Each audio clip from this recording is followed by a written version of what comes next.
Good morning. It's your girl Tamara here. I know it has been a while. Didn't forget about you guys. Every week I said I need to make a YouTube video. I need to make a YouTube video. And every week I didn't make one. I've been really busy, so sorry about that. I received some messages asking if I still use the Fascia Blaster, which I do. I mentioned in my last video that I had to actually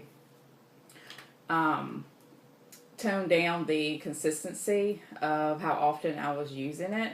I was using it almost every day, or if I was like really sore, I would skip a day, and then like every other day. So right now, I normally keep it in the bathroom, and I do twice a week. And I did go over what the detox symptoms were, so I won't go over that again. So with this video, I wanted to just take a few minutes and just go over some relationship tips. As if you've been following me on Facebook at Tamara Winstead Fitness, you know I recently had an anniversary. My husband and I celebrated 16 years this month. Yay! And you also probably know that we got married after only knowing each other for 10 days. So, 10 days. So, and I know you're like, so seriously, 10 days.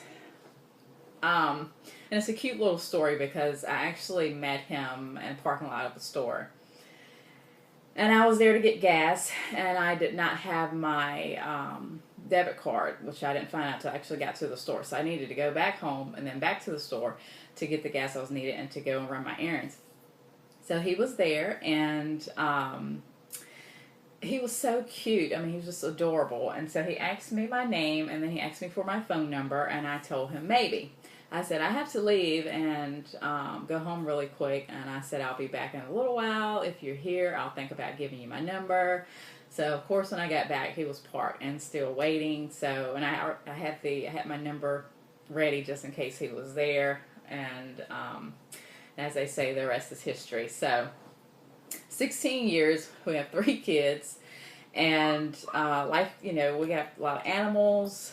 You know, our plate is very full, but the thing about it is we have always consistently put our marriage first, and I think that is why we are still in love to this day. And I just couldn't even imagine my life without him. I'm really blessed in a husband, so I'm thankful for that. So I wanted to give a few tips.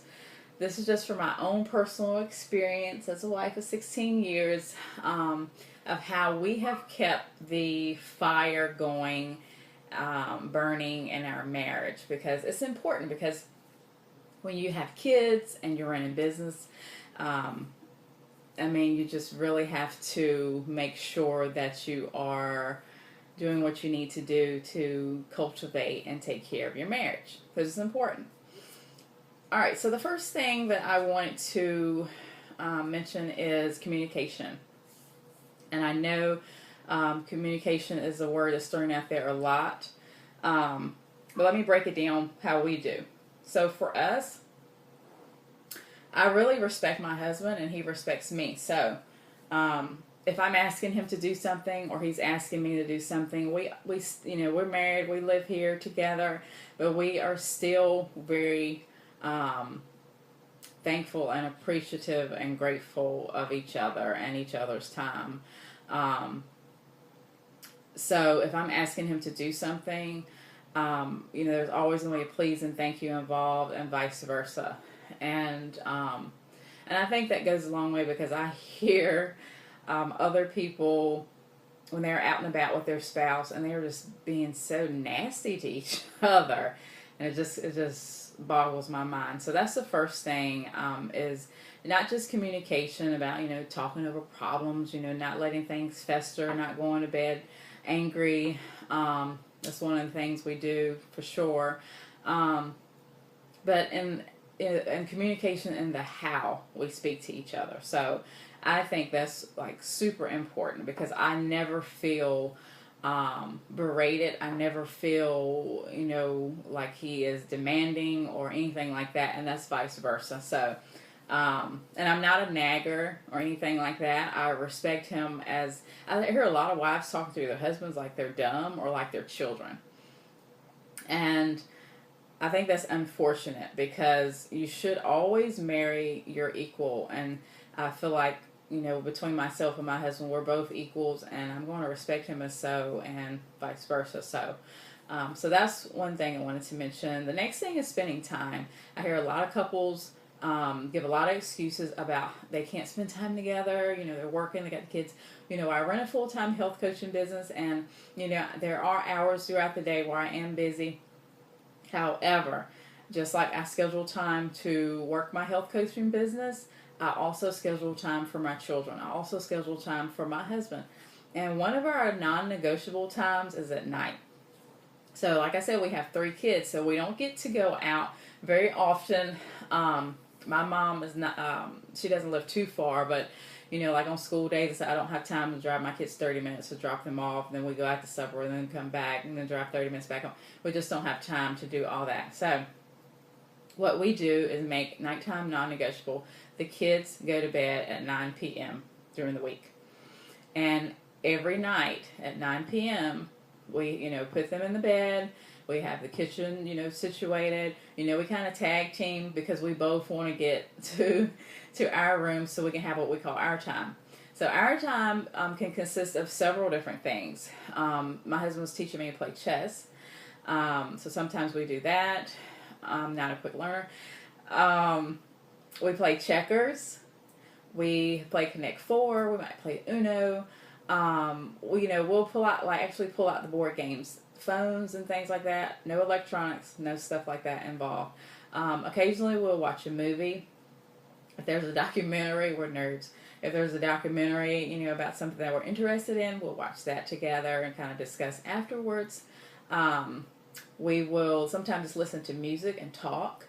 But the main thing is just, what we decide for us. And so we always do that on the weeknight. It's at least for about 2 hours. And then sometimes we go a little bit later on the weekend because, like I said, we don't go out. Our fun time is here at home. So, we just, have a good time here.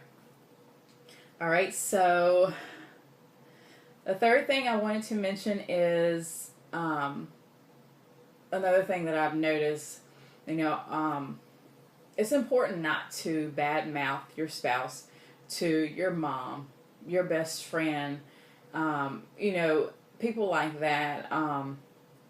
If you have an issue with your spouse, you really need to talk it out between you and your spouse, because that is who is married, and that's how you work out any type of issues. When you bring in a third party, it makes things super, super messy. So this is some advice someone gave to me, and it's been working fine for 16 years. There's never been a time where I was upset with my husband and, called my mom, or where he was upset with me and, called his dad, or anything like that.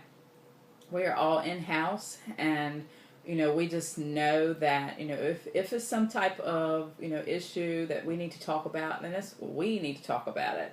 Not all of us need to talk about it. And plus, when you're trying to tell something, to your mom or to your sister or something like that, where it may be just a little common spat, they're always on side with you. And they're going to look differently at your spouse, always, even though you have, gotten over it and moved on. It was just a little spat. And, that's going to always stay in the back of their mind. And I'm sorry, at the end of the day, it's not any of their business because, like I said, as far as marriage, it's just you and your spouse.